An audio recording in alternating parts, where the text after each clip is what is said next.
Hey guys, what's up? I'm here with a review of an experimental pornographic fetish art film, art horror film from 2010 from director Lucifer Valentine, director of such classics as the as Slaughtered Vomit Dolls and Regurgitated Sacrifice. And tonight's movie is, and oh my gosh, this fucking title, man, Slow Torture Puke Chamber. This movie is a continuation, the third installment in the Vomit Gore trilogy, which I've covered the previous two movies. I thought I would make good on my thing to where I said I would review the third one and review the third one and get it over with. Um, so basically this movie continues with Angela, the bulimic runaway stripper who sold her soul. It's basically about her descending into hell, and then another version of her being born, so that way the two of them can live in like the same world, and then one day combine into the perfect child of Satan.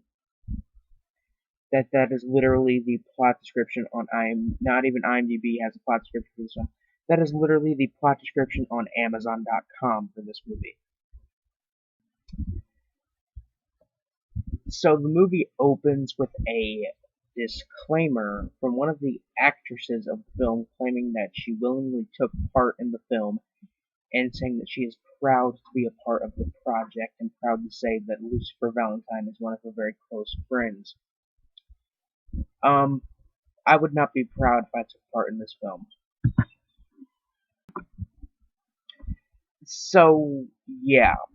Then we get into the film, which starts with a woman attempting to light a cigarette. Then we meet our main character, who is played by a different actress than the girl. She is the same character played by a different actress, and the actress that played her originally is still in the film as the as another version of the character. So yeah, we get let's see, scenes of vomiting, coming blood. Um, the character introduces herself, um, and then she's getting like slapped, and then she's taking off her bra, and at least this actress is actually hot, unlike the one they had playing Angela before, which was fugly as shit. Um, and much like the second film, this one has subtitles when there's distorted audio, so you know what's being said.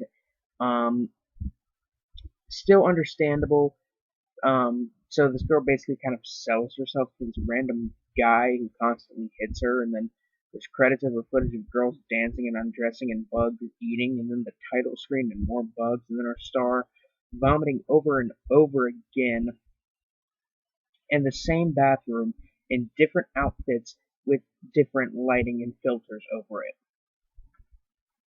And then she talks about how bulimia, it makes her feel good and how it's like a natural high for her. And she talks about then she says like she's an ugly pig over like shots of her getting undressing and masturbating.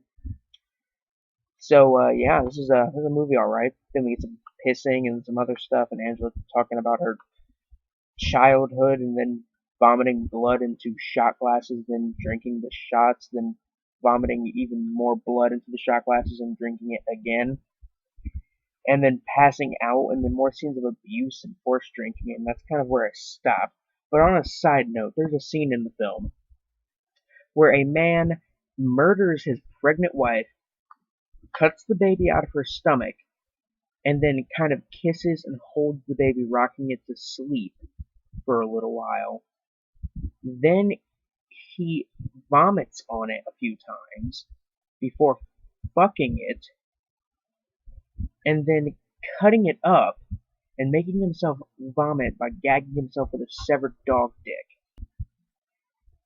Then he puts all the pieces, along with his vomit and the severed dog dick, I think it's a dog dick, into a blender and then blends it up and drinks it and then vomits it out into the blender again, then drinks it, and he continues to do that for a while. Unlike the first film, much like the second film, this one is not annoying as fuck with its distorted dialogue and music. It still has the same kind of snuff film vomit fetish kind of style to it, which I don't really care for. Much like the second one, this one doesn't have a completely incoherent plot. You can kind of see a plot coming together as you watch the movie, although it's very fractured and surreal. Not an enjoyable film to watch by any means unless you like vomit and snuff. Otherwise, you can't really enjoy this movie. It's one of those movies um, that I kind of liked watching, even though I wasn't entertained and I didn't enjoy watching it. It's definitely better than the first film. The writing and acting obviously suck. The lighting and camera work sucks. The effects are actually pretty good. This film is a bit lower on par with the second film. I think the second film is actually the most watchable out of them all. Um,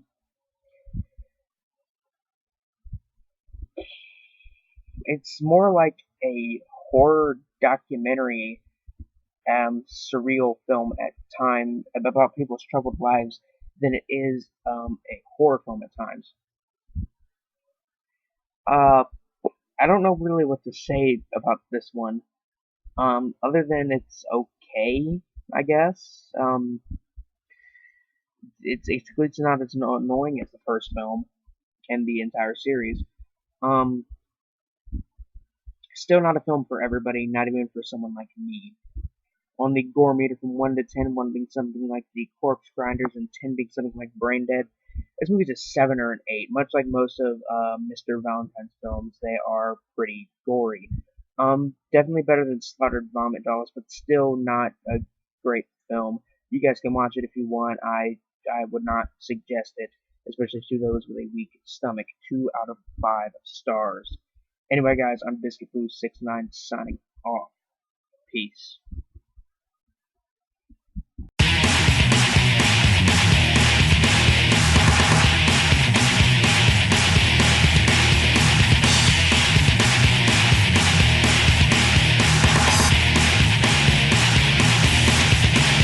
You're listening to a demo for